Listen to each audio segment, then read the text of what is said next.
வணக்கம் நண்பர்களே, என்னோட சேனலுக்கு உங்களை வரவேற்கிறேன்.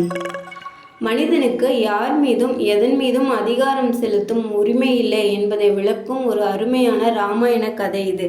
அதை தெரிந்து கொள்ள வாங்க இன்னைக்கு காணொளிக்குள்ள போகலாம். ஜனகருடைய ஆட்சியில் அந்தணர் ஒருவர் தவறு செய்து விட்டார். அவரை தண்டிக்க தீர்மானித்த ஜனகர், நீங்கள் உடனே ராஜ்யத்தை விட்டு வெளியேறுங்கள் என்று உத்தரவிட்டார். அதை கேட்ட அந்தணர், மன்னா, உங்கள் நாட்டின் எல்லை எதுவரை என்று எனக்கு தெரியாது. எல்லை எது என்று சொன்னால் அதை தாண்டி நான் சென்று விடுவேன் என்றார். ஜனகர், இந்த மிதிலை முழுவதும் என் அதிகாரத்துக்கு உட்பட்டது தானே, பிறகு எதற்காக இந்த அந்தணர் இப்படி கேட்கிறார் என்று சிந்திக்க ஆரம்பித்தார். எனது அதிகாரம் இந்த அரண்மனைக்குள் மட்டும்தான் இருக்கும். அந்த அந்தணர் என் எல்லையை தாண்டிவிட்டால் வேறு எங்காவது போய் பிழைத்துக் கொள்வார். அதன்பின் அவர் மீது அதிகாரம் செலுத்த என்னால் முடியாது என சிந்தித்தார். சிறிது நேரத்தில் இன்னும் ஆழமாக யோசித்துவிட்டு, இந்த அரண்மனைக்குள் என் அதிகாரம் செல்லும் என்று நினைத்தது கூட தவறுதான்.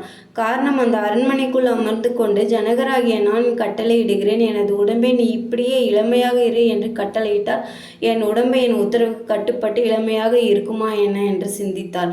என் உடம்பின் மீது கூட எனக்கு அதிகாரம் இல்லை. அப்படி இருக்க இன்னொருவரை வெளியேறச் சொல்ல எனக்கு என்ன அதிகாரம் இருக்கிறது என்று கருதினார்.